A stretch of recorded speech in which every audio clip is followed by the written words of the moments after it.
I remember where I lived 6, 7 years ago, and I know where I live now. I know what kind of car I drive now. You know, I'm not borrowing someone else's car.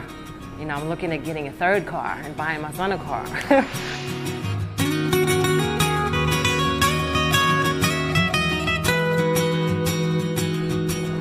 I'm an agency manager, and I'm also a director with Universal Benefits. I'm responsible for the state of New Jersey. I've been in insurance for 12 years, but didn't really have the success that I have now. When I started working with Universal Benefits, you know, everything kind of changed.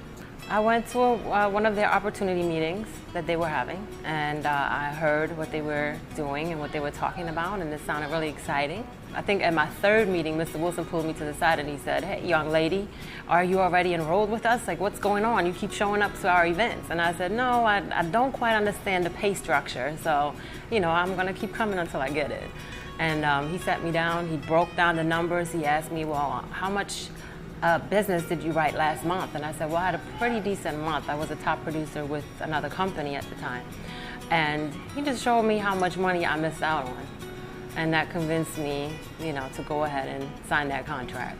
And especially as a multicultural female, you know, in this business, you know, oftentimes it's hard. You know, it's hard to really make your way. And I feel like within UBI, I had that support. I had that guidance. I had people believing in me and telling me, "You can do this." And I don't think I would have been able to get this far if I wouldn't have had that support, because I was in insurance 6 years prior to getting to meet Universal Benefits, and I wasn't having that success. When I came to UBI, I was at the verge of losing my apartment. I also didn't have a vehicle, didn't have a car, single mom. Yeah, so goes to show that you can be at the top but not make top money. And I think that message that UBI carries is to focus and do one thing and stop being a Jackie of all trades, which I was. You know, that really changed the game too. Just focusing on final expense and just selling one product and selling it well. I just remember how I would always try to make ends meet.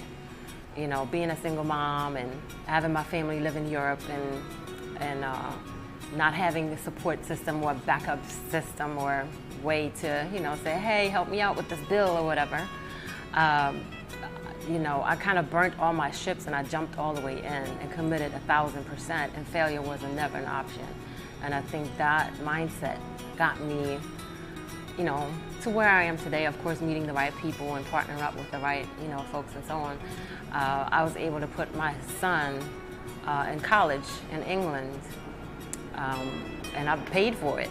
I didn't have to get a loan. I didn't have to, you know, do anything. I could just write out the check and keep moving like I didn't write the check.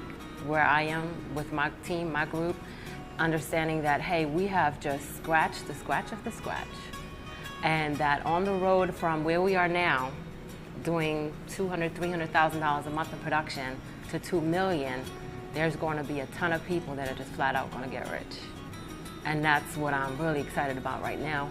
Just getting the message out there and offering, you know, opportunity to people that are really looking for a career, you know, that are looking for, like I was looking way back when, you know, that are hungry, you know, that really just want a chance to do something and just change their lives for their families.